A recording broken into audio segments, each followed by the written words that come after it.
I'm Erica Lukes, host of UFO Classified. For me, life isn't simply black and white. Life is full of many unknowns. It is my goal to travel the world and to work with the world's leading experts in the hopes of making groundbreaking discoveries. Join me on UFO Classified Friday nights at 4 p.m. Pacific Standard Time, only on KCOR.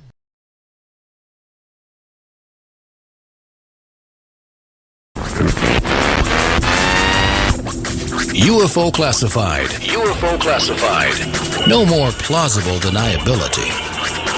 Fact, fiction, or the truth. You decide. And now, the new voice of the high desert, the hostess of UFO Classified, Erica Lukes. Well, happy Fantopia Friday, my friends. I am always excited to be here and spend a couple hours on a Friday evening with people that are intelligent, that have integrity, that understand that we are not getting the answers we deserve. And we're also intelligent enough to question things. My guest this evening is one of those people that when I first got involved publicly in the subject and I wanted to believe the best in people, I ended up looking at him and then, a little scary. And the more I learned, the more I dug into this, the more I found him to be actually a shining light of truth and reality in a very murky subject that is just filled with smoke and mirrors, delusional people, the intelligence community. And we're going to talk a lot about that tonight. This is going to be a great show. My guest wrote a book called The Grays Have Been Framed, Exploitation in the UFO Community. How appropriate given everything that is going on today. Jack Brewer writes The UFO Trail, a blog dedicated to publishing credible information on incredible topics. His research interests include alleged alien abduction, the intelligence community, and related social dynamics. I'm just going to get straight to this, Jack. Welcome to the show. I appreciate we've had a couple conversations over the past couple years, 3 years perhaps, and I appreciate you being willing to talk with me about this because as you went through this, you were involved, you actually went to MUFON meetings and read all of the great, the authors in this subject, and you wanted to know more about it. And just like myself, you became a little taken aback by some of the dynamics in this community. So I'm excited to hear your experiences. Well, thanks, Erica. It's great to be here, and I hope I'm able to add to your ongoing body of work. Thanks for having me tonight. Absolutely. And so give our audience who hasn't been exposed to you, give our audience a background on how you first became involved in this subject.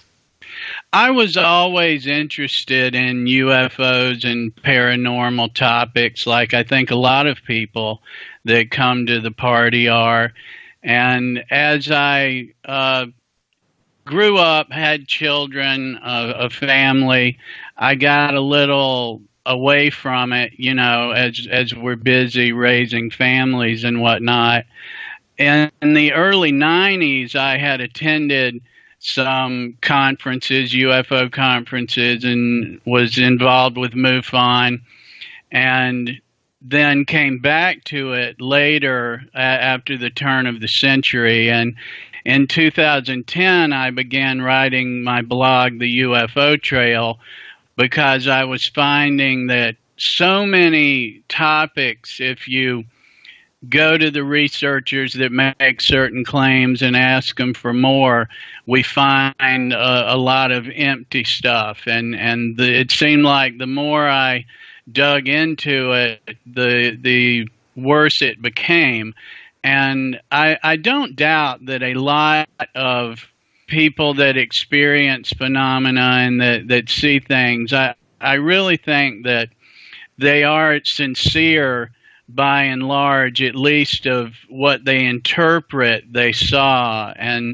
But where we run into a problem is so much of the community and the high-profile researchers have an agenda to have people believe and interpret interpret their experiences certain ways. And that was a primary motivation to start writing my blog, and eventually the book that I wrote was because there was so much exploitation of the topic itself and then the people involved as well. And so what was one of the biggest flags for you? Who's caught your eye that you wanted to look into? Oh, wow. There were a lot of cases that people I knew personally, but of some of the higher profile ones, the Leah Haley case was very concerning to me, and the Emma Woods case as well. And each of those involved hypnotists and some of the more celebrated personalities in the community, like David Jacobs in the case of Emma Woods, and in Leah Haley's case, there was John Carpenter, a hypnotist, and ties to Robert Bigelow, which, you know, funnels into everything, it seems like, anymore. And there was just a lot of exploitation about what the researchers seem to want these women to believe, and then the ways that their stories were used to the advantage of researchers and to sway other people's beliefs. And in Leah's circumstance, there was the we're going to call Jack back on his telephone. We're having a little difficulty with Skype. Shocking. So we will be doing that. But I think this is going to be a really important show, because as I learn more about all of this, the more I see the manipulation and inserting different people with different motivations, namely money, funding, wanting to do some pretty nasty things. They're all doing it under the guise of UFO research. And so you have to wonder and question the motivations with regard to that. And so I look forward to talking more about that, specifically with regard to what's taking place now and To the Stars Academy and some of the things, and Bigelow Aerospace, which we have talked about. As all of you know, because I say this, and I mentioned this, I have done 4 interviews with Chris Marks, who worked for Bass, and he's had some very interesting things to say. I also have another interview on the tap with somebody else who worked for Bigelow Aerospace, and this will be great. So we're just getting more pieces of the puzzle to put together. And I will also say that the more I am looking into this and kind of pushing boundaries, the more blowback I am receiving. And so it is interesting to see kind of the lower level people rile up and try to do what they can to push me off of my mission, which is not going to happen. This is too important, and I have too many people that are wanting to support me and get the truth. So I want to just say that I appreciate all of you standing behind me. We're in this together. I hope at some point we can get Jack back on the phone. A couple things that have come up lately are, and this has been very curious to me after the Chris Marks interview and also Chris Bartell, is the fact that there was very little equipment used at Skinwalker Ranch, even though this was a government-funded program. And in a couple interviews that were done with those gentlemen, they both kind of posed the question, is this, were we the test subjects? You know, what was really going on with regard to the research? And I find that very, very fascinating. And I look forward to kind of looking a bit more into that and figuring things out. And now we've got Jack back on the phone. So anyway, thanks for doing that, Tina, and Jack. Welcome back to the show. But you were mentioning a couple of these abduction cases, and I really would like to go into the Carpenter affair. Sure. The Carpenter affair was a series of actions by John Carpenter, who was an abduction researcher. He was a Missouri social worker, and he was a hypnosis advocate. And He acted as MUFON's director of abduction research during the 1990s. And among other questionable actions, he provided Robert Bigelow with the case files of some 140 possible abductees that he had worked with and hypnotized, and they were not made aware of this, and he provided the files in exchange for cash, and that became known as the Carpenter Affair, and Leah Haley was one of those cases. And so what happened with the Leah Haley case? Because I know that there are people that are listening that are a little bit newer to the subject and don't understand that. Could you give us some background on that? Sure. She was a relatively high-profile abductee during the 1990s, and she came to believe that her experiences were not the result of extraterrestrials, but possibly quite human interference, nefarious interference, and possibly intelligence agencies or something to that effect. She eventually was pretty convinced, at the least, that it didn't have anything to do with extraterrestrials. I took an interest in the case for various reasons, and one of them was just simply the amount of exploitation involved. You could search my blog for the case. There's a lot of various things about it that are interesting. Among them is that MUFON and various organizations kind of threw her under the bus because they felt like her claims before she even got to the part about that she might be an involuntary research subject in some type of possible covert operation. She had some pretty how would we say sensational ideas about alien abduction, which is pretty common, among alien abductees, and as they're coming to terms with the genre and things that might be going on.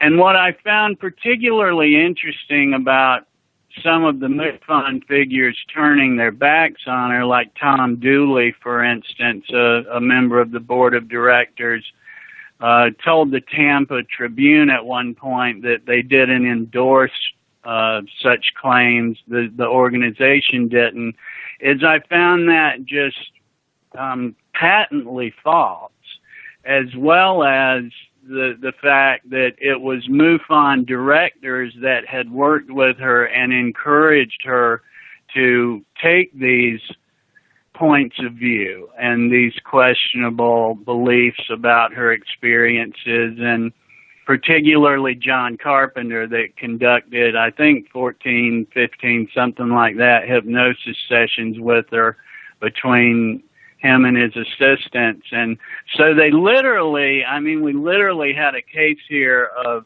how an abductee is somewhat manufactured, and then the organization kind of turned its back on her and said that we don't endorse that kind of thing.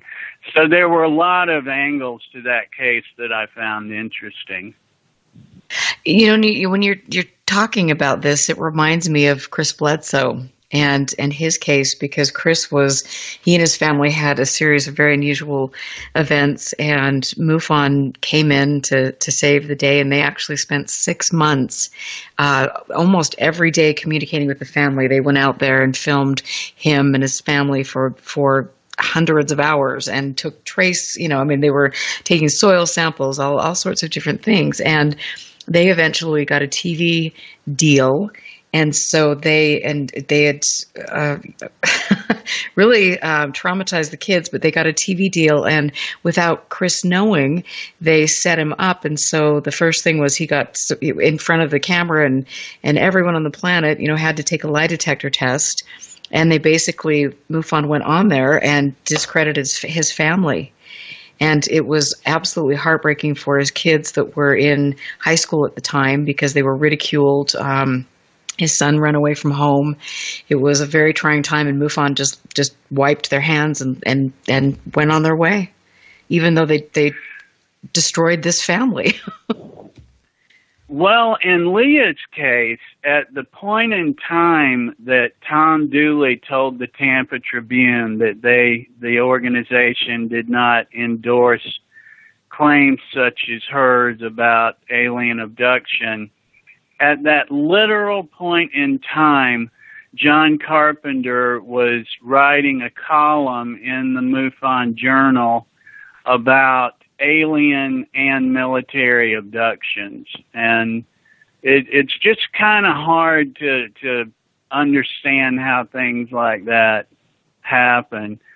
My personal opinion about the topic in general is that there's different categories of claims, and I think data is king. What always matters at the end of the day is what can be substantiated, but I think there are different categories of claims, and if people say they've had personal experiences and here's what happened, and they shrug their shoulders and say, to the best of my knowledge, that's what I remember, I don't know what happened, that's one thing. And another thing is when organizations claim to be conducting scientific study, yet are arguably making a mockery of it, it's something else. And I think some people in the skeptic community have done a good job of pointing out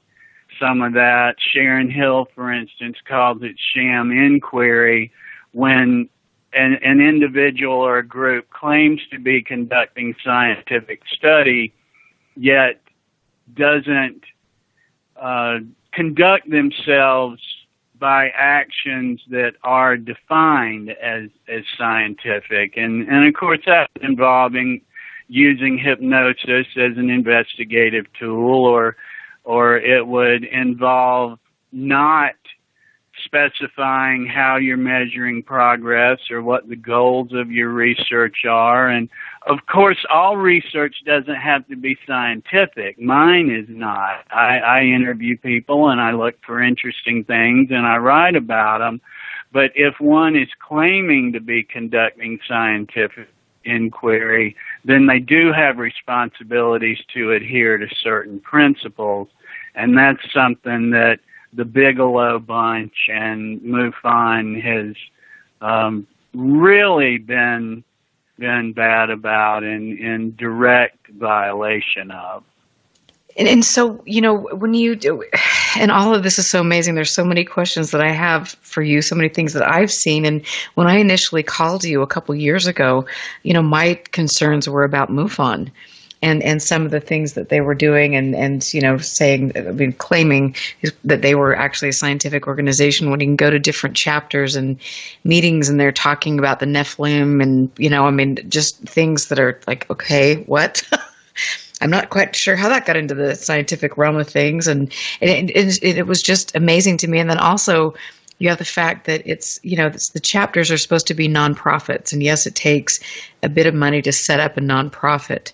But I can name, you know, some of the chapters that are not set up. They don't have their non-for-profit status, and yet they are raking it in.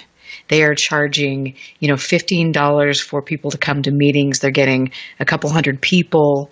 In my guesstimation, I would say that they're probably not paying taxes on that. And so it's a really unusual situation that nobody seems to care about. Yeah, my personal experience with asking some of the directors about their business affairs, UFO stuff aside, just the business of handling MUFON, I was under the impression that they didn't know much about the nonprofit industry, the people I specifically interacted with. And, you know, in their defense, the culture over the years really hasn't cared, and I don't know how bad it is, but I was particularly concerned about the withholding of information and some questions about just basic activities that these directors seem to think themselves entitled to withhold, that indicated to me they really didn't know much about nonprofit industry best practices. And I'm talking just basic stuff like how many people attended this event, how much revenue did it generate, that they didn't want to talk to me about. And those should be very basic questions, and there's so many things. And the more I experience, the more I'm just shocked that the people in the UFO community don't want better for this subject. I mean, nobody asks questions. Nobody holds people accountable. Nobody stands up for integrity. And we pretend like we're this community of love and light and new age, and we're moving things forward, and that we're going to have the white ship, the UFO will land on the White House lawn, and all of these things, and yet we're not doing the basic things that would say that we have integrity. That's certainly a reasonable concern. I certainly understand your point of view about that, Erica. Well, I know, and I've just been, like I said, I'm a big fan of your work, and it has become more and more important to me the more I delve into this and really look behind the scenes and uncover more information that is very explosive. So it's and alarming and all sorts of things. But I think that we're at a very pivotal time right now, and there are games at hand and posturing and all sorts of things. And so I want to, when we get back, I want to talk to you about how we're going to kind of weed through that, and also a little bit about To the Stars Academy and much more. This is going to be a great show. I'm absolutely thrilled to have you here. I'm here with Jack Brewer, and I want you to definitely check out his work because it is important. You can go to the UFO Trail to read his blog, and also he wrote a book called The Grays Have Been Framed, Exploitation in the UFO Community. How appropriate. I recommend it. We'll be right back. Stand by. This is UFO Classified with Erica Lukes. The phone lines are open now at 702-425-9230. That's 702-425-9230. Worldwide callers use Skype name KCOR Radio. More UFO Classified with Erica Lukes on the KCOR Digital Radio Network. After this. Toxins are everywhere, from the air we breathe to the food we eat and the water we drink. In a world where 80,000 known toxins and heavy metals threaten our very existence, how are you going to protect yourself and your loved ones? Introducing Pure Body Extra Strength, the world's first colloidal zeolite that helps trap and remove toxins as well as heavy metals from your body that are messing with your memory, clarity, sleep, and focus. Don't just take our word for it or the testimonials from our thousands of happy customers. Check out the hundreds of articles and case studies on the National Institute of Health website proving zeolite's powerful ability to remove toxins. For a limited time, listeners to KCOR will receive 10% off their first order. To get started, go to trypurebody.com and enter promo code Radio10. Again, that's trypurebody.com. Toxic junk is all around us, but now you can take back control of your health and protect yourself by detoxing with Pure Body Extra Strength. You'll be on your way to sleeping better, thinking more clearly, and feeling more energetic. Go to trypurebody.com right now and get started today. Now, broadcasting in digital HD radio. In the shadows, a voice cries out. Evidence that you're not alone. You said my name. What is your name? Proof that the living and the dead coexist. Or do they? Every Wednesday night, 6 p.m. Pacific, 9 p.m. Eastern, join writer, producer, and paranormal investigator Greg Bakken on Ghost Box Radio as he explores, interviews, and investigates evidence alongside some of the best in the paranormal community and beyond. 6 people killed. Ghost Box Radio, Wednesday nights exclusively on the KCOR Digital Radio Network. because the dead don't sleep. Ghost Box Radio.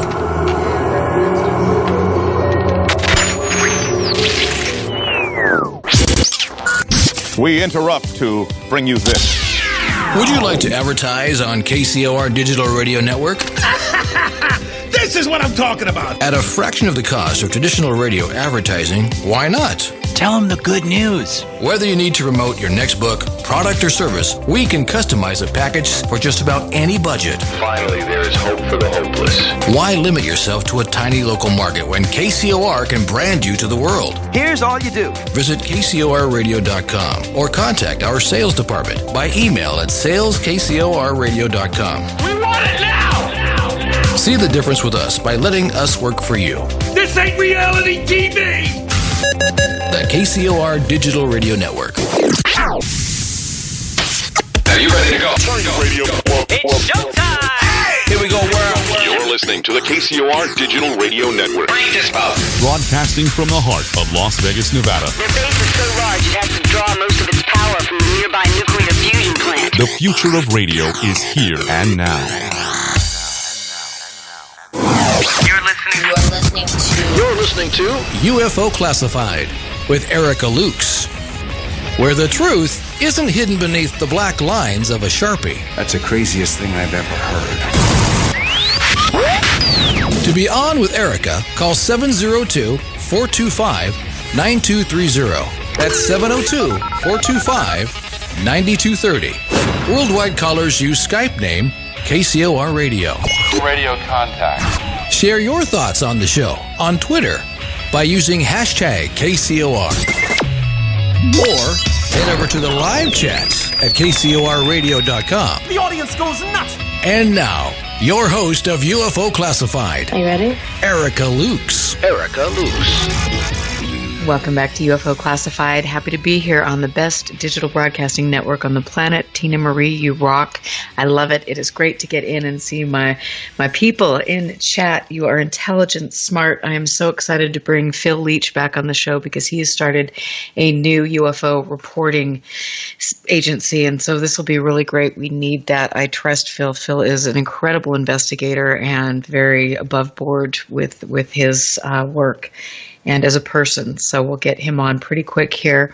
I also want to tell you that my show is a listener-supported show, and I think it surprises most people when they know that, I actually pay to be on this show, to do this. I've done that for years because I believe that this is such an important subject. We need to get good information out. I am not beholden to advertisers. I am not beholden to anybody but you.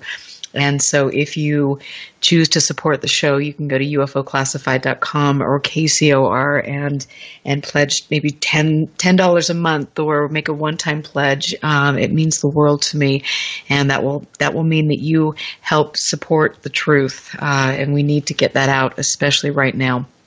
I am here with Jack Brewer, who writes an incredible blog called the UFO Trail. It is a blog dedicated to publishing credible information.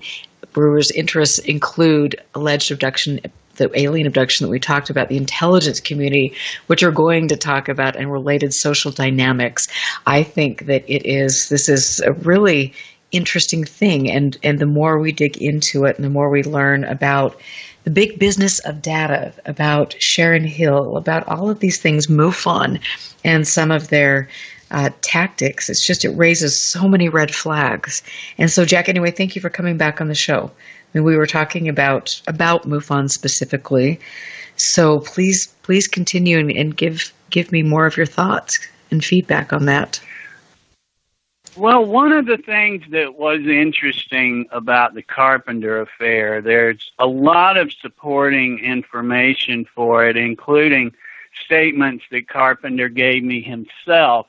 Yet, as is often the case, like how rumors will keep getting recycled, you can show something irrefutably to be true, and people still talk to me sometimes and say, well, allegedly, and if this happened, when we have all kinds of supporting documentation, including statements from John Alexander and Bigelow himself and John Carpenter that it took place.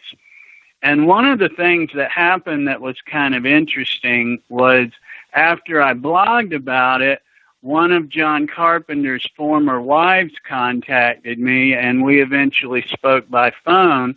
And one of the big questions I had for her was why Bigelow may have ever been interested in getting these case files, who he wanted to get them to, or, you know, a lot of questions, especially now with his involvement with the DIA. I felt, even at the time I was writing about it, which was like in 2012, I was curious why he would be putting money in hypnosis sessions and wanting to hear the recordings and that kind of thing. And this former wife of Carpenter's was actually a former hypnosis subject of his as well. And so there were a lot of concerns about that. And he eventually, following some complaint levied to the Missouri Board of Professional Registration, his license as a social worker was put under a 5-year probation period. And at any rate, when I spoke with his former wife and asked her why would Bigelow have been interested in this, her response I thought was kind of interesting, that she just said, "We may never know. We may never know why this happened this way." And sometimes I think those lack of answers to the questions are as much a part of the story as what we can find out for sure. Absolutely. And that is, this is so interesting to me because you just recently, tell us about your latest blog post. The NSA declined a FOIA request I made. The National Security Agency declined an FOIA request I made for any records pertaining to both of Bigelow's organizations that are known well in the UFO community, BASS and NIDS, as they're known. And it was a pretty standard decline as far as I'm concerned, refusal to confirm or deny that they have any files. And I thought that they might have some because there have been rumors. There was an interview with a former purported employee at Skinwalker Ranch that claimed he saw copies of a contract pertaining to the NSA. And, you know, there's been a lot of rumors over the years. And so I have queried many agencies, and I thought I would ask the NSA again. And as we might somewhat expect, they have no desire to discuss things like that publicly, who they do business with or what the details of the contracts are, if they even exist. But yeah, that is kind of interesting. And it kind of leads us back around to the sham inquiry, that if all of this stuff is classified, well, then why are people talking about it? And it's one thing for people in the community to want to get together at conferences or around a campfire and talk about their experiences and philosophize about what may be going on in the universe, and fine.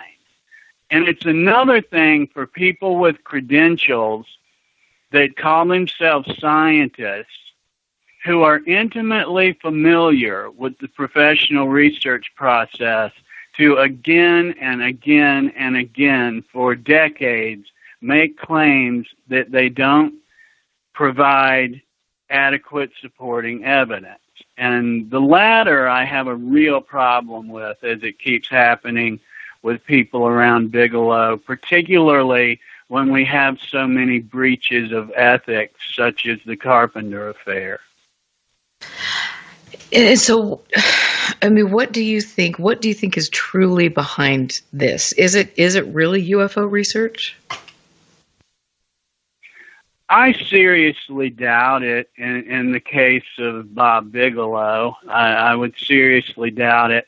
But that's kind of a discussion, and I'm sure you relate to this a lot, that kind of takes us down a path that there's no way to win. If we start speculating about what might be going on, and then people that are supportive of To the Stars and supportive of Bigelow say, well, prove a conspiracy, prove it's non-lethal weapons research, prove it's some kind of other operation designed to whatever that we don't even have enough information to know.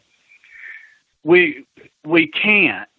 But what we can keep coming back to is the burden of proof is on the claimant.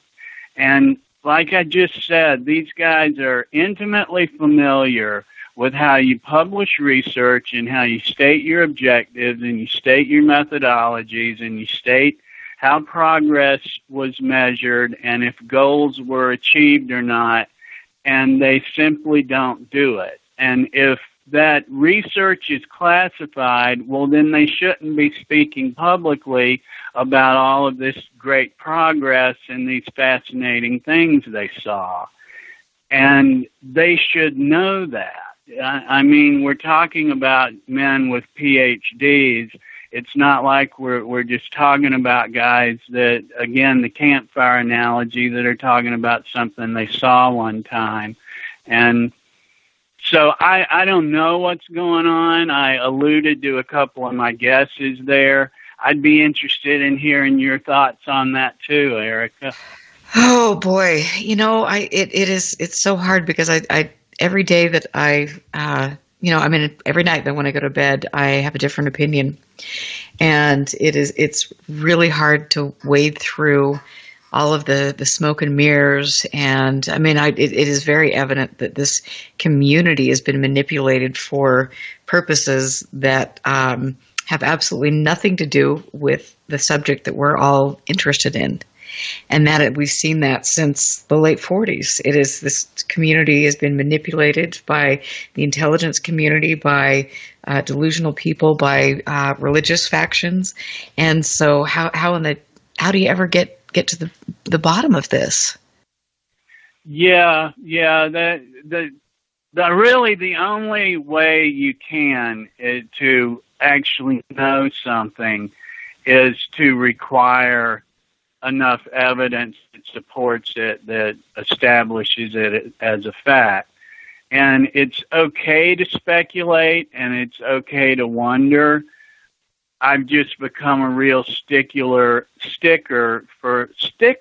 I'll try that one more time, for being clear about the difference between speculating and establishing fact. And that's one of the points that really raised my radar to the abduction hypnosis gang like Carpenter and Bud Hopkins and David Jacobs, was that as I followed them and I read and I watched, I saw so many increasing circumstances in which they were just proclaiming things and they were just wildly speculative to the point that some people don't even think it's worthy of further discussion, where other people, I thought it was worthwhile to do some critical review on it.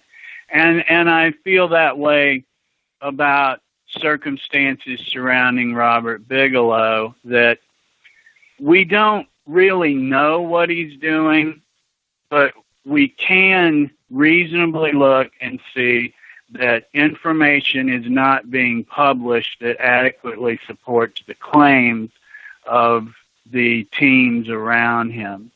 And that's very concerning, why that is, what the purpose is. And we should all be able to be in agreement that we don't know. We might disagree on what the facts indicate, but we should be able to agree on what the facts are. And as far as to the stars goes, there seems to be some videos, some claims, a lot of witness claims. Those are some facts. We can disagree on what they indicate. There's also some facts that a lot of discrepancies have been published about what Luis Elizondo's position was, what his responsibilities were, claims he made about the release process of the videos that are inaccurate. We can debate what that might mean and what it might be, but those are facts, that those discrepancies are real and they shouldn't exist in a scenario that is what Elizondo has claimed and described. So there's a lot of red flags around this, but as far as having the actual goods, the actual data made available for public review, we just keep saying it hasn't been done. And I want to just put this out there. I mean, you're not saying that there is not something credible to study. I am not saying that. No, that would fall under the classification of how should I know? Right. You know? I mean, right. I don't think that people all over the world are just making up things all the time. I don't think everyone's delusional. I do think that they have been influenced tremendously by the pop culture and by charlatans in the UFO community and the intelligence community as well, that for whatever reasons it has done some of the things it's done from the mid-20th century forward.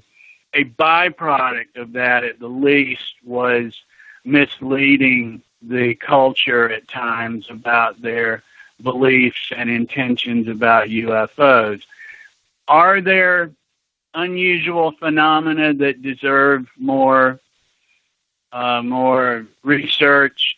Sure. I mean, science doesn't know everything. It doesn't claim to. That's the whole point of its existence. I think the Brown Mountain lights are very interesting. I think the Hessdalen lights are similar, unusual phenomena, that an energy source that needs to be studied further to draw conclusions. As far as the rest of it goes, I don't know and I don't claim to know, but I can look at, we're going to keep coming back to some really sketchy people in the UFO community like David Jacobs. We're going to keep coming back to people like some of the TTSA personnel and Robert Bigelow and some of the people that surround him, and be able to say that they make claims that they don't support with evidence available for public review. We can only wonder why that is. Right. And it is interesting to note, and I've heard you talk about this on another interview, that this seems to be something that takes place more in the United States than other countries. Yeah, it does. I kind of have this running joke with a couple of my friends that can't you kind of see the Russians in the 1940s and the 1950s get a newspaper and look at each other and say, wow, how lucky, another one crashed in the United States. They just go down there all the time. like it's not how the intelligence community of the world would read situation, and it's really not how UFO enthusiasts and those of us interested in the topic should read it either. I almost kind of wonder at times, like with the TTSA situation, if when there is a circumstance that gets public attention if the American intelligence community just wants to be on top of it and guide the narrative, right or wrong. They just don't want it to get away from them where they don't know where it's going. And I think that plays a role in it, too. It's so interesting. I know that when, we had talked last, you were mentioning the Iranian, the hostage crisis. And the guys that, and this is an incredible story that I'd never really heard of before about how intelligence used the UFO subject to free the hostages.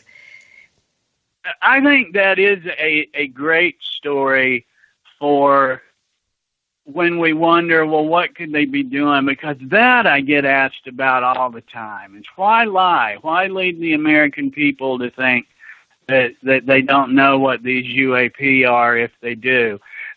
There's so many reasons that we can't even guess at. And what Erica and I were talking about one phone call was the Argo story that some of you will be familiar with, that was made into a movie by Ben Affleck. And its short version is a very talented and ingenious CIA man named Anthony Mendez came up with a plan to help some Americans get out of Iran during the Iranian hostage crisis. And he acted like he was taking a team of Canadian filmmakers to Iran, and while they were there, they got the Americans that were in hiding and had paperwork for them to appear to be Canadians that were part of the film production team and successfully extracted them from the situation. And it was a fascinating chain of events where he set up an entire Hollywood production studio that he could claim he worked with, and he even purchased a script so that word would get around Hollywood that some guy was working on this film called Argo that was about wars in outer space and on another planet. And part of his shtick with the Iranians was that he claimed he needed to go there to use their geography, their landscape, as a good backdrop for the film. And so Erica and I were talking about this and thinking that if the UFO community at the time had gotten wind that the CIA had set up a Hollywood studio and purchased an alien film for production, if we had been given 1,000 guesses why they were doing that, none of them would have involved hostages in Iran. And that is very interesting, and I think it's great food for thought of how the public can just get mixed up in the byproduct of what the actual objective of an operation may be. Right, and I think that the UFO community needs to understand that as well. I mean, I'm still amazed at, I interviewed Gordon Lohr. I was actually down in LA, and Gordon worked with NICAP and worked alongside Richard Hall. And I mean, he talked about the demise of NICAP and how the intelligence community came in and very strategically took it down. And yet you still have other people, researchers, that are saying, oh, no, that didn't happen. Thinking there might be some evidence to support the case that actually did happen. That is interesting. As a matter of fact, I haven't even started to blog about this yet, but a man named Joseph Bryan III was one of those members of the Board of Governors of NICAP with Hillenkater, that was a former CIA director, and a very interesting cast of characters.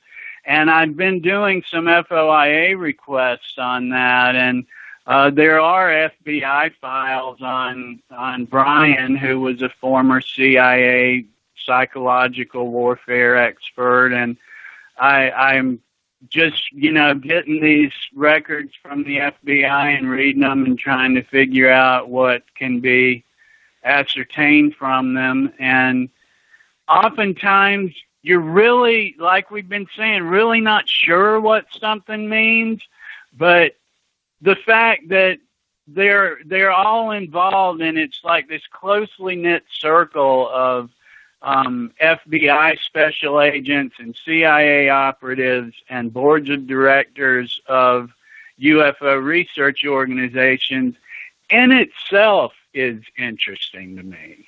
And absolutely. And this has been, and I'm so happy to hear you say that, because this has been something that's been absolutely fascinating to me. And it is even more curious that the public doesn't make a connection or maybe say, wait a minute, what's going on? and even people that are diehard researchers. I mean, for me to sit there with Gordon Lohr, and I've got this on film and I need to get this out there, but I mean, he was there. His phone was tapped. They absolutely knew that something was going on, and so the people involved in NICAP made a concerted effort to get the files out of headquarters, Xerox them, and then bring them back, because they knew that they would disappear. And so and then you look at some of the other organizations. All of this is fascinating to me. I'm Erica Lukes here with Jack Brewer from the UFO Trail. We will be right back.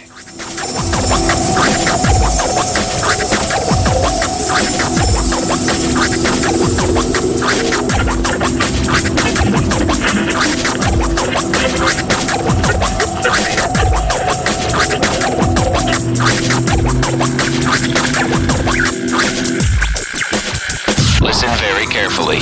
This is Houston. Say again, please. Houston, we've had a problem. This is UFO Classified, live every Friday night, 4 p.m. Pacific, 7 p.m. Eastern, exclusively on the KCOR Digital Radio Network. The truth is out there, just waiting to be discovered. And now, if you will, accompany me on a journey to the future. For more information on the host of UFO Classified, Erica Lukes, upcoming guests, as well as links to the past shows, visit her website at ufoclassified.com. UFO Classified. UFO Classified. UFO Classified. This is KCOR Las Vegas, home of the Digital Radio Network, broadcasting from a shack just south of Area 51. Wait, that doesn't exist. This is the KCOR Digital Radio Network. Now for the news.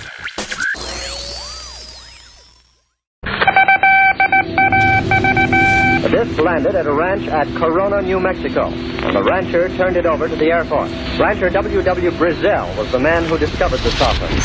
What I thought was a star began coming in my direction at a very rapid rate of speed. The unidentified object, which some sources thought might be a blimp, moved slowly down the Pacific coast from Santa Monica and disappeared south of Long Beach. I saw a UFO, and it went down the river, turned right at the United Nations, turned left, and then down the river.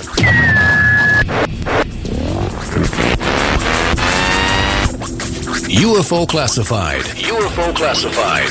No more plausible deniability. Fact, fiction, or the truth. You decide.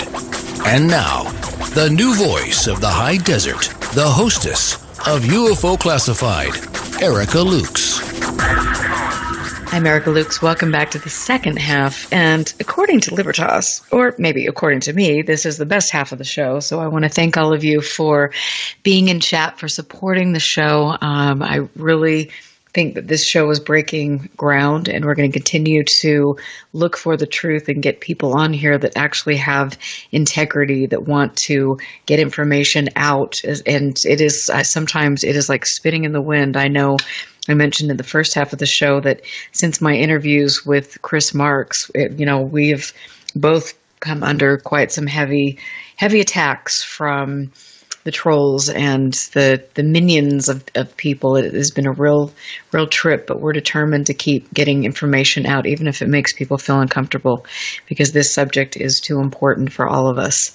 If you want to support the show, you can go to UFO Classified, or you can also visit KCOR to pledge your support. We appreciate it, and I love being here with you and doing this. My guest this evening is Jack Brewer, who wrote a book called The Greys Have Been Framed, Exploitation in the UFO Community. And that explores the deception, the sensationalism. If I could speak English, it would be the seventh sign of the apocalypse. People in the field who are in there, they're either put in there by the intelligence community or people that are charlatans defrauding vulnerable people who have had real sightings. And so this is great. We were talking about NICAP when we left off and talking about Joseph Bryan III. And I want to continue talking a little bit about this. Jack, what else can you tell us about that and Bryan and NICAP? Well, that specific naval officer and CIA operative was from a wealthy family in Virginia that were in the newspaper business. And he was a writer, and he wrote lots of stories that were published. And his expertise, according to some obituaries and various military sites I've read, was in psychological warfare. Did that have anything to do with his connections to his family and his writing? I haven't identified that for sure yet. It certainly wouldn't seem like it would hurt. That would be one of the first things I'd be looking at. Why he was interested in being a member of the Board of Governors of a UFO organization, NICAP, I'm, of course, curious about as well. And the files I've gotten thus far from the FBI indicate that at one point, Mr. Bryan was going to do a story on the FBI for a newspaper. And this was something that the Director Hoover and some of his close associates were real concerned about how the story would reflect the FBI. And there was someone that was going to do the story before Bryan that they absolutely didn't want to do it and were trying to leverage their connections and assets to keep that from happening. And we get to, through this file that eventually I'll be publishing, we get to see how the FBI went through a process of trying to get Mr. Bryan to view the Bureau in a certain way and hope that he would write favorably about the Bureau. And interestingly, he never did the story. So if we start reading a little between the lines there, as often becomes the case, we can kind of start to wonder why he went to them and conducted these interactions, and is that even what he was really looking for, was a story? And I don't have any proof of that, but it just makes me wonder how he got too busy to do this story and what the real reason was that the story on the FBI, this CIA operative eventually didn't publish, is kind of interesting.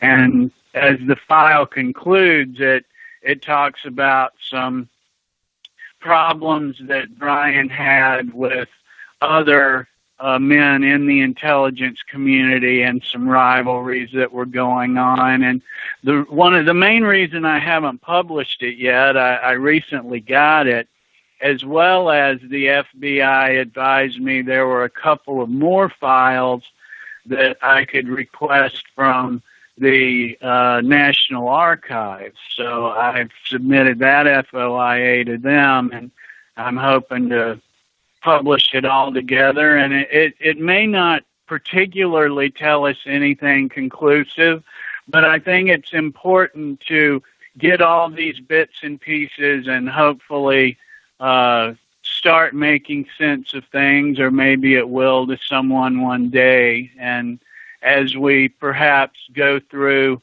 the different directors of NICAP and their relationships with various other intelligence officials, it's something I find interesting, especially something that, one more thing I'll say about that, please, is when you start reading through these files that are from intelligence agencies and the work that some people in the community are doing to get on-the-record statements from intelligence agencies and to get files through the FOIA that show us actual things that happen that we can sink our teeth into and research and get some meat on some bones.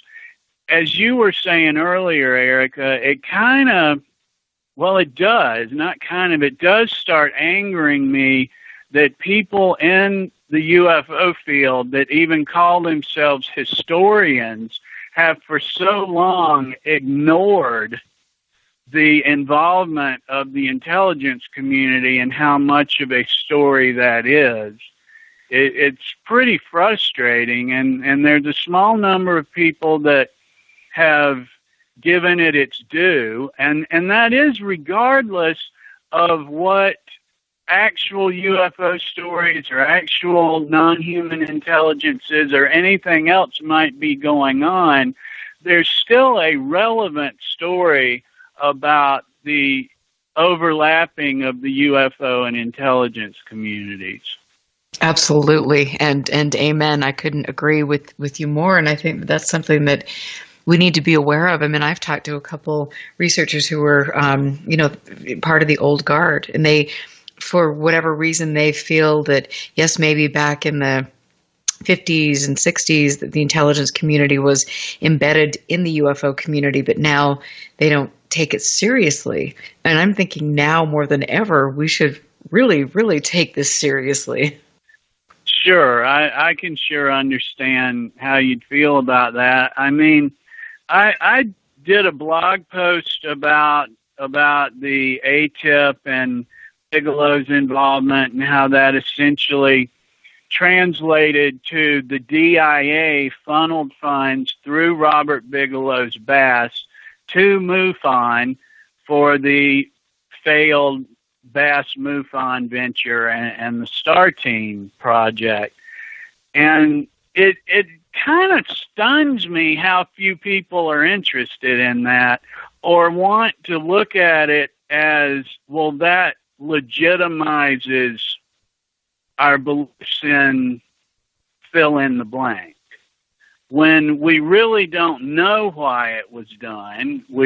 But I mean, for years, people had been saying that the federal government was using MUFON as an extension, was funding MUFON, had its hand in MUFON, that MUFON was a puppet, all these different accusations, and it was largely confirmed, at least a whole lot of supporting evidence, and it's like a nothing burger to the believers and the skeptics. Like, they're not even really interested in the story.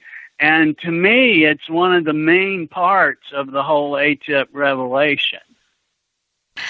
And so do you know of any other databases that Bigelow purchased? I do not. I do not would be the answer to your question. Okay. Something I did find interesting as I delved into the Carpenter affair was that it came up from multiple sources that similar offers had been made to other abduction researchers. And I did see a copy of a letter. It's published on my website in which John Carpenter and Yvonne Smith were going to be collaborating with Bigelow, which is not, of course, the same thing. I'm not saying that Yvonne Smith necessarily, did anything without any of her hypnosis subjects' knowledge. but it did come up repeatedly. And from one of the sources was Carpenter, that he did tell me that he thought some other people were made a similar offer, and he declined to elaborate on that further. I've also gotten some off-the-record statements from people that don't want to be identified, and that starts to get kind of annoying. I'm sure you can relate to that. That like, well, then I really can't even do anything with, like, what am I supposed to do? Somebody that didn't want to be identified told me to ask you something. You know, that starts to get annoying. But yeah, it does. And of course, we do know that Robert Bigelow funded a great deal of circumstances around the UFO community, researchers, Hopkins, Jacobs, the infamous Roper polls. We can look back on the websites, too, of some of the older organizations like the Fund for UFO Research, and they state that there were problems interacting with Bigelow, and that projects would get agreed upon, and then they'd have to just pull out of them because they wouldn't go as agreed upon, or the funding would be problematic. So it wouldn't seem unusual that he would be the underwriter of virtually anybody or any project, and then thus have access to the records, or whoever he's acting as a conduit of funds for, if that may be the case. Seems like a reasonable question at this point. It also seems like a reasonable observation to me that, right or wrong, money from Bigelow or funneled through Bigelow greatly influenced what people in our country believe about flying saucers, with all of the different researchers he affected and persuaded, and that I'm sure in at least some cases like Carpenter's, it's reasonable to think that a researcher would want their subjects to have certain beliefs about their experiences if you're practically selling the reports. I mean, you know, how objective is that to be marketing the report to an unseen buyer? So it's just hard to say how much he has swayed the public opinion on what the reported UFO phenomena represents. And so I have to ask you, you know, when you look at all of this, I mean, Skinwalker Ranch was ground zero for all of this. I mean, how much money do you think actually went into Skinwalker Ranch, the research? What do you think the motivation was, and why in the world did they turn it into an area where there were so many, you know, it was the threat. You know, I mean, there's so many questions I have that I'm learning more about the ranch and different things and the motivations, and things aren't adding up to me. What are your thoughts? That's a great question, and you very well may have more insight into that than I. Off the top of my head, I think the threat angle sells. There's also many researchers and professional analysts and professional journalists that are leaning towards thinking presenting all of this as a threat is an avenue for more funding, or at least trying to sell it that way, and I think that's a reasonable thing to consider.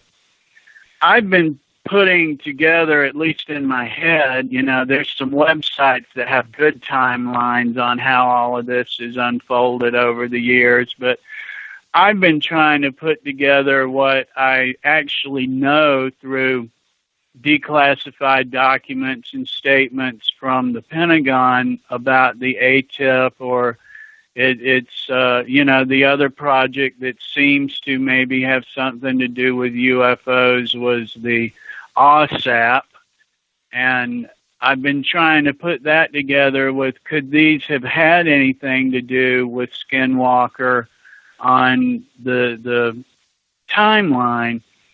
And it's hard to say. It really is. Like, at least what we know, what we can get under a glass right now, it doesn't seem like it could go back further than 2009 or 10 for DIA funding. If it was, we don't even know for sure it was. We just know Bigelow was awarded a contract through ATTIP about 2009. But, of course, Knapp and Kelleher's book is 2005, I believe. So a whole lot went on before that, and the stories, the fear really got built up and sold. Personally, I'm quite skeptical of the claims in the book, and much of Knapp and Corbell's take on the situation in general, for what it's worth, because, as I mentioned earlier tonight, I'm kind of a show-me guy, and, put the data on the table if you're claiming to be a professional journalist or a scientist particularly. But no, if we go back prior to the OSAP contracts, it's not clear where the money came. It's not clear yet anyway, but it's certainly unclear where the money came from to start the whole thing and to bring John Alexander, who acted as a spokesperson for NIDS and talked to the American press about the research that was being conducted at Skinwalker. It's not clear who funded that. And personally, I have serious doubts that Mr. Bigelow did all that on his own dime, but what do I know? Maybe he did. Maybe it's just something he was interested in. But it sure had a lot of intelligence people involved, and scientists or people with credentials that say they're scientists anyway, that have long had an agenda of cultivating stories about non-human intelligence and extraterrestrials. And as we discussed earlier, they talk a lot, but they don't seem to submit any of this research to peer-reviewed journals or anything like that. And so when you talk about the Advanced Aerospace Weapons Systems Application Program, what was it specifically that they were trying to do? What did they get the contract to do? I don't know yet. There's a blog post at the UFO Trail in which I obtained a partial answer about a contract that was awarded to Bigelow in 2009, I think it was, 2009 or 10. And as fate would have it, there was someone that worked for a company that did a lot of FOIA requests on contracts that were awarded during that time. I think, as if memory serves, I think it was because it was his line of work to probably sell products and services to similar people or something like that. In other words, I don't interpret that's had anything to do with FOIA request about UFOs. Just a gentleman happened to have requested this contract. And so I requested from the DIA whatever their response to him was about that contract. And they withheld some of it, but you can see on my blog that they gave me enough that clarifies that the OSAP contract was awarded to Bass in, I think it's 2009.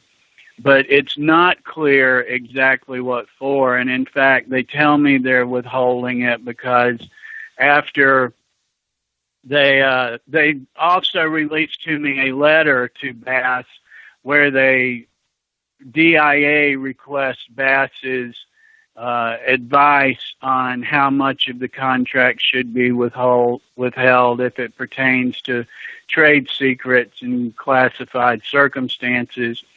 So I wasn't able to find out exactly what they claimed they were doing, or that it even necessarily has anything to do with Skinwalker Ranch. Don't know. It's just a time frame that, people like your source, Mr. Mark, say that they worked for Bass at Skinwalker Ranch. Doesn't necessarily mean it was funds earmarked for that, but we do know that Bass got a contract from ATTIP at that time. And I have a lot of FOIA requests still pending, as do some other researchers on ATTIP and ATTIP and various agencies and all of that stuff. Hopefully we'll learn something.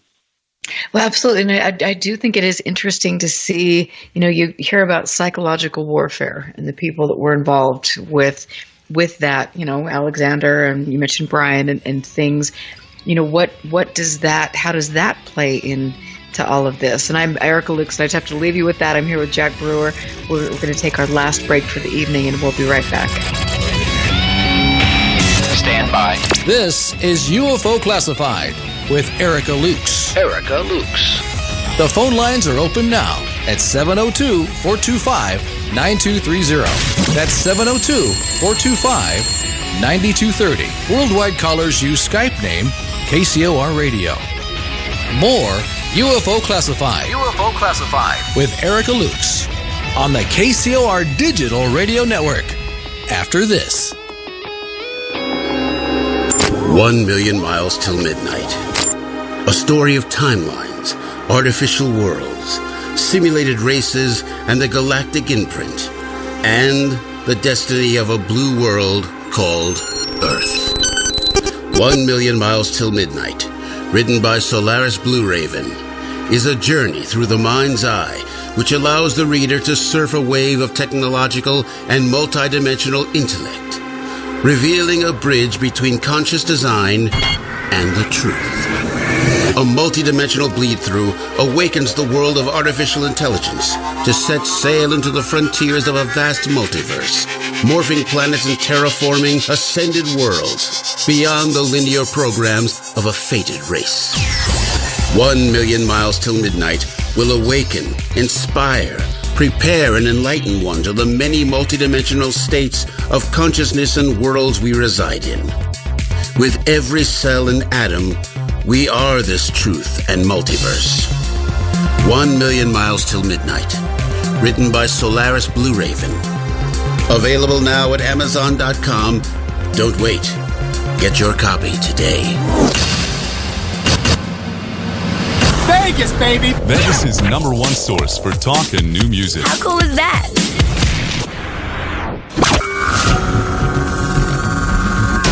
There is a world outside that which we live in.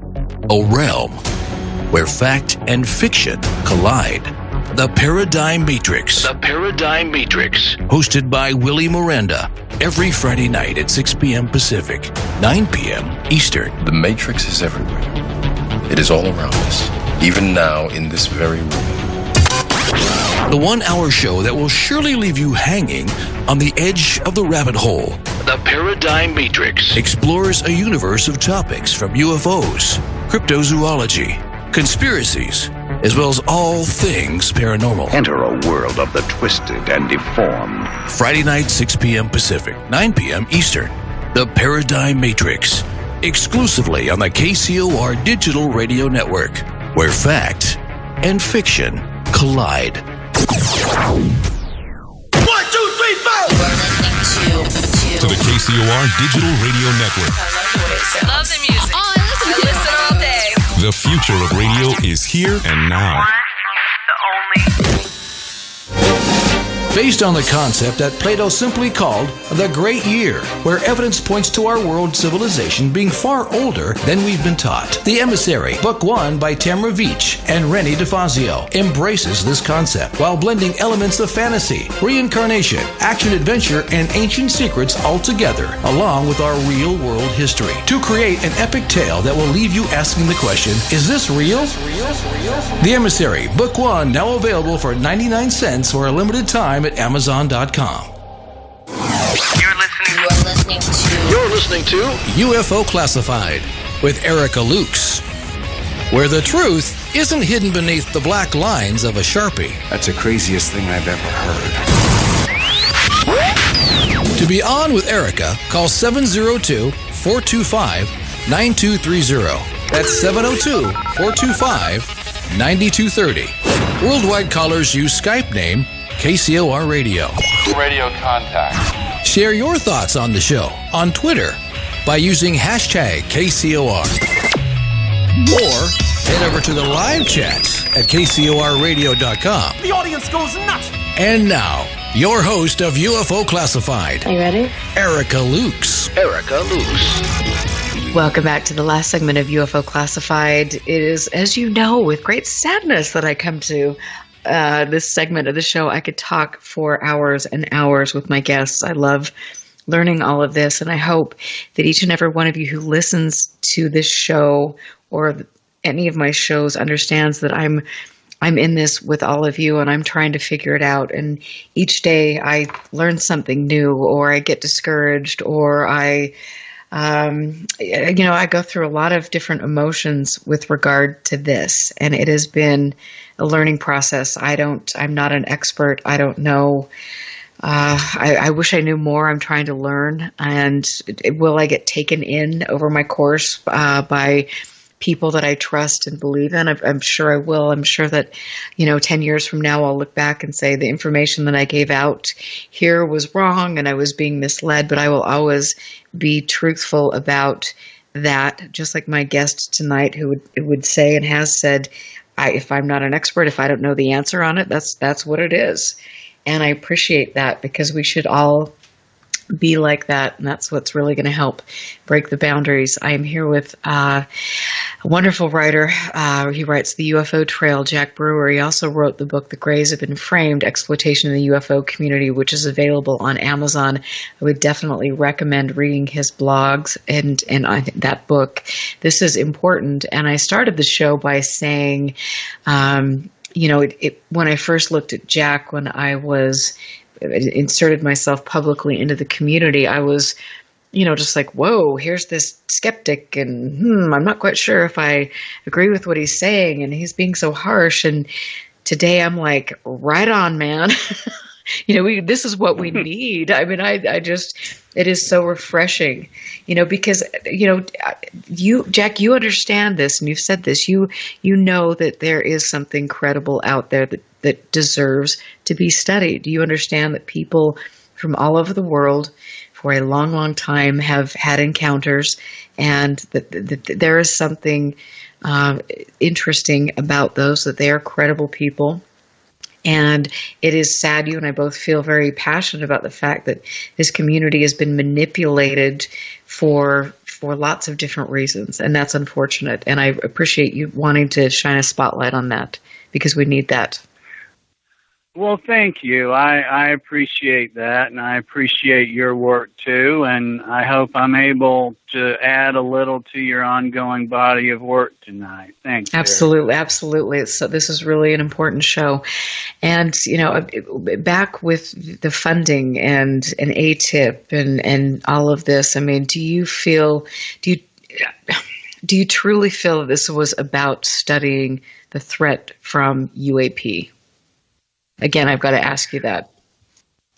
There's a lot of ways to go with that. One of the things that is starting to look like it might be part of the answer to that question is the Department of Defense and America and its allies have always been interested in what's in the air.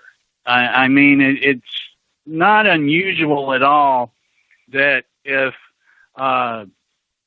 something's on a radar, if you get a radar paint, they want to know what it is. I mean, the FFA,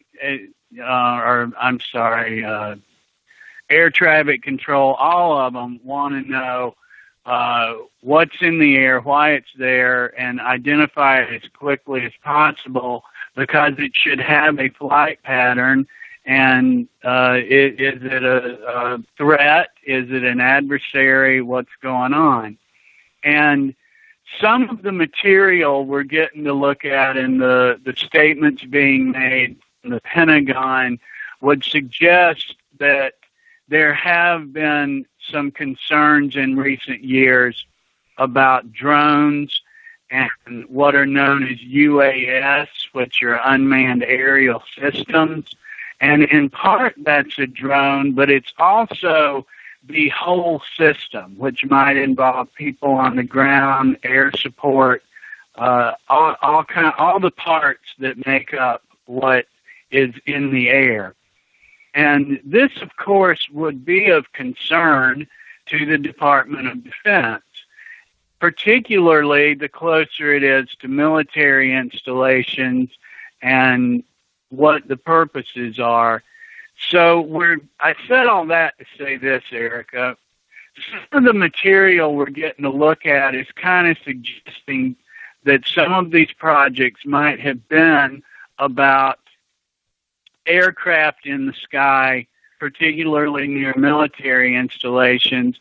And some researchers are starting to wonder if some people have inflated that for their own purposes to be more about subject and topic that would be of interest to the UFO genre. In other words, tried to inflate that to sound like it's spacecraft from another planet or some type of interdimensional phenomena.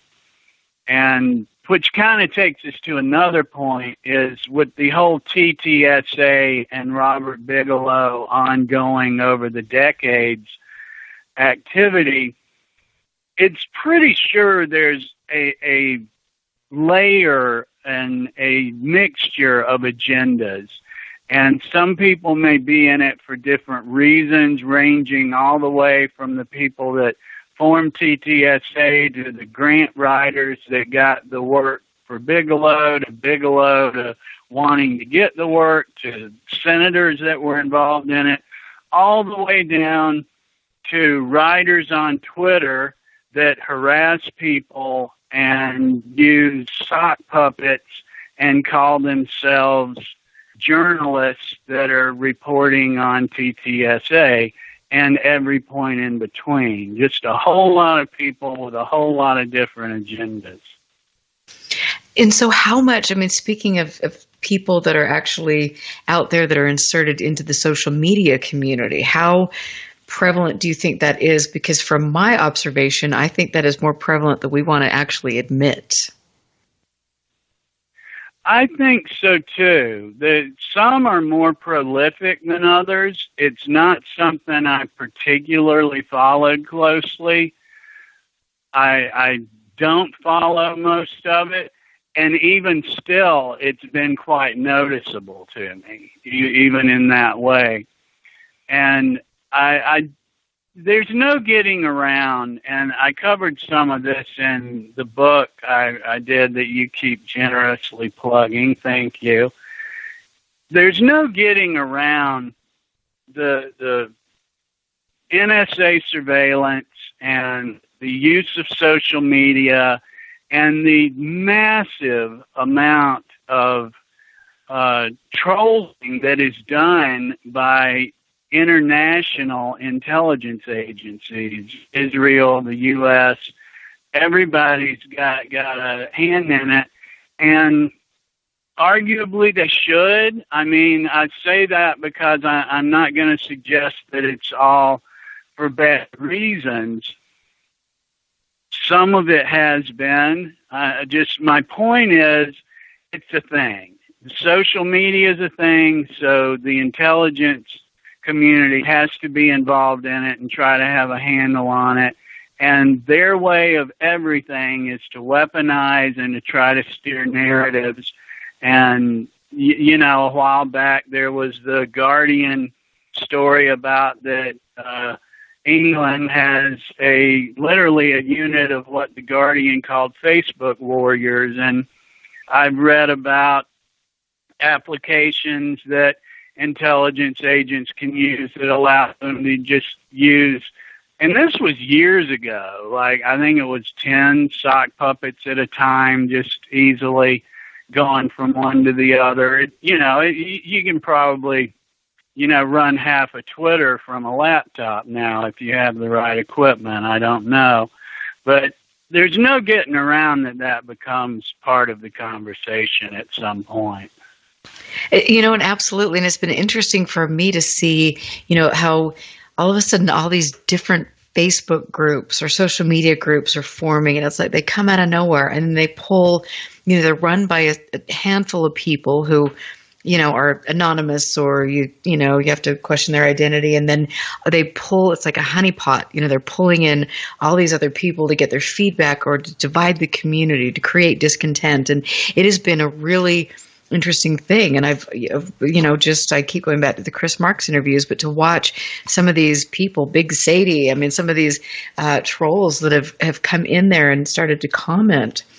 And the other people who are actually genuinely looking for the truth get pulled in by these people, and then these so-called whatever they are, they start manipulating things and creating rivalries and doing all these really nasty, nasty things. And I wish that people in the UFO community would get a freaking clue and wake up and start to ask, hey, if somebody's friending me or if somebody is running this Facebook group, should we be able to maybe find out more about them to identify if they're actually a real person and what their motivation is? Yeah, absolutely, Erica. One of the things I explore, a topic that's of interest to me, is the way the UFO subject might be used to approach people in the intelligence community that hold classified or security clearances for their jobs, like at Martin Marietta and, different defense contractors, weapons research and development and things like that. And there are some specific instances we can look at and see, wow, this looks like it might have been going on. And I bring that up because for years, even long before social media, the UFO community is structured in a way that it's set up to breed deception, that it's like okay to like not want to really give your name, and you're kind of new at the meeting, so nobody really asks each other where they work, and you don't ask personal questions because I don't want my boss to know that I come to these conferences, and all of this stuff's going on, where bonds will be built and relationships will be made between people that may go on for years that know nothing about each other really, other than what they claim happened to them while they were being abducted by aliens or something. And so it's just like, it's like tailor-made for gaining people's trust without having to tell them anything about yourself, and tell them what they want to hear and find out things that might be advantageous to that person or their interests for a lot of reasons, not just intelligence reasons, but any number of things that are by nature deceptive. So I think thanks for bringing all that up. Well, absolutely. I've watched this for years, and I've seen people in the community who are not willing to verify their credentials. And, it's like they give a little bit of this and say, I'm doing a great service, or I'm, or I'm hiding behind anonymity because I am in fear, I'm living in fear, all these things. And it's like, okay, at what point in time are we just that stupid that we're going to keep going along with that narrative just because somebody provides us with, a little bit of something here? What is the bigger picture over there? And like you said, when you're doing research, there should be a level of transparency to all of this. And if you're dealing with there people, has to be. Yeah, absolutely. And if you're dealing with, people that are inserting themselves in the narrative to collect data or to create discontent, then I would definitely say you might need to use your brain. Might be shocking. Yeah, there has to be a level of transparency. And again, a theme from one session to the next of the show tonight is that we're not accusing people of lying or being insincere, but sometimes the best we can do is suspend judgment. And if they want belief, if they want us to say, we know that this happened the way they described it, then they have to give us enough evidence that establishes that to be true. And it's obviously not happening from people on social media that have screen names, Yes, yeah, and that's a great point. Like you said, that it is being manipulated, by different factions, countries, all sorts of things. So I definitely feel much better as a person when I don't spend a lot of time on social media. It like sucks you in and it pulls you down, and you know that people are pulling your strings and creating a lot of discontent. But unfortunately, I guess that's the way the world is rolling these days. So what do you do? And I mean, what are your closing thoughts on all of this? Personally, when we had talked, you mentioned that you did have an interesting sighting and that you are open to this, and that you honestly, like I've mentioned, do you think that there is something credible, but it's just how do we get through all of this garbage? There very well may be some credible unknown phenomena in the massive amounts of reports and different types of reported experiences. One dynamic that keeps happening, though, with this kind of thing is, as we were just implying, it's reasonable to start asking people questions about where do you work, what's your medical history, what are your interests, what were you doing that week. If your phone's being tapped and you're a UFO researcher, do you have any family members that might be under investigation for anything, like with local law enforcement? There's all kinds of questions. And when we start sharing our own experiences, they're not always just ours. They may involve other people too, and then those questions start being reasonable to apply to them. So it depends on, again, if we're just talking with friends or if we're really wanting to put a case out there for professional research and evaluation. But the answer to what I think you're asking is that it's always going to come back to what evidence is available for public review.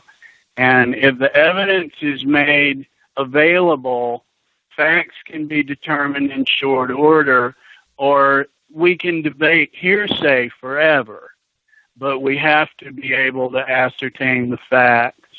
And that's frustrating, but it's better than being wrong and being constantly led down the garden path.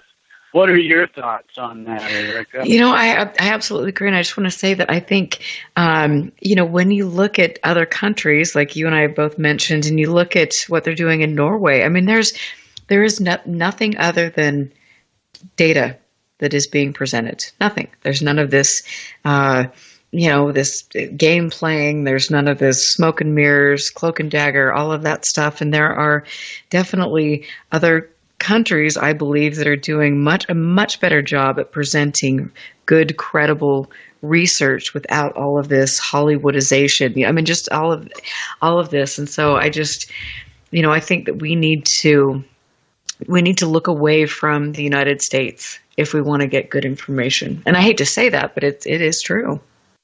That's a reasonable point of view. There are certainly some other countries and other organizations doing some good work.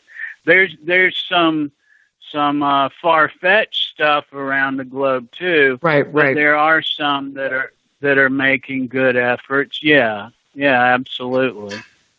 Yeah, it's interesting, and I think at the end of the day, we both of us feel the same way. We deserve better than this. We deserve the topic should be taken seriously, and I think hopefully we can work through this and get good information out, and hopefully people can look back at the history and start seeing some of the patterns of when the intelligence community came in and dropped this little bomb here to lead us astray, just all of these little points, or when a person with a delusional mindset or a political agenda or religious agenda inserted themselves into the narrative, and then see how everybody moves over here. And it's just a very interesting thing to step back and look at the way this has gone.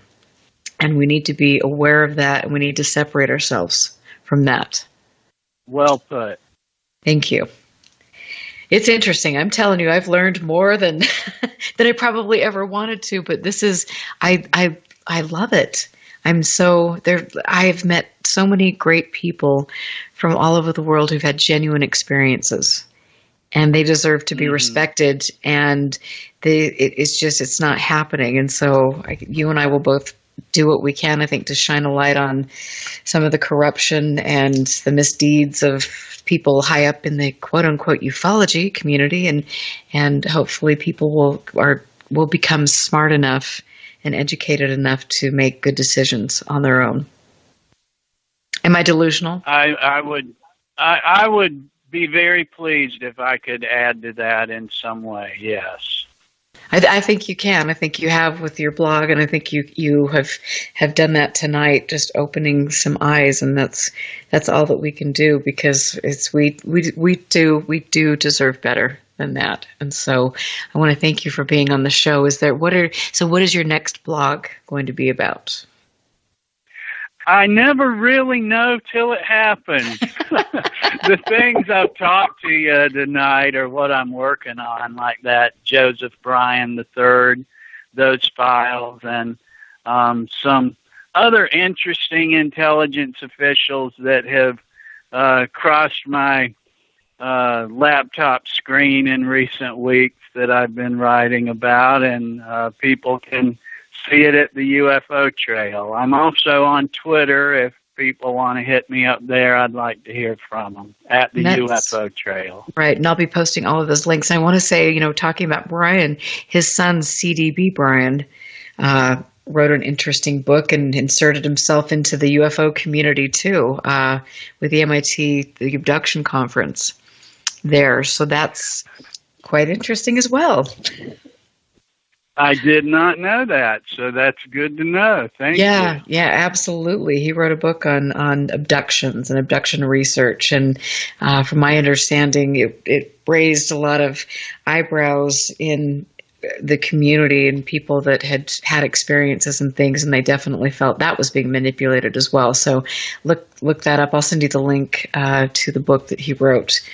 So this is also incredible to me, and I want to thank each and every one of you for being here and supporting the show. It is a wonderful thing. Jack Brewer is amazing, so definitely check him out. Get his book, The Grays Have Been Framed, Exploitation in the UFO Community. Go to his blog spot and stick around for Willie Miranda, who will be up next. His guest tonight is Susan McNeil Spuffer, and she's talking about the Greater New England UFO Conference, which actually would be totally cool. I would love to make it there sometime. So I hope the rest of you have a wonderful night, and I will catch you next week.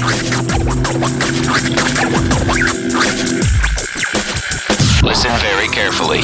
This is Houston. Say again, please. Houston, we've had a problem. This is UFO Classified, live every Friday night, 4 p.m. Pacific, 7 p.m. Eastern, exclusively on the KCOR Digital Radio Network. The truth is out there, just waiting to be discovered. And now, if you will, accompany me on a journey to the future. For more information on the host of UFO Classified, Erica Lukes, upcoming guests, as well as links to the past shows, visit her website at UFOclassified.com. UFO Classified. UFO Classified. UFO Classified. This is KCOR Las Vegas, home of the Digital Radio Network, broadcasting from a shack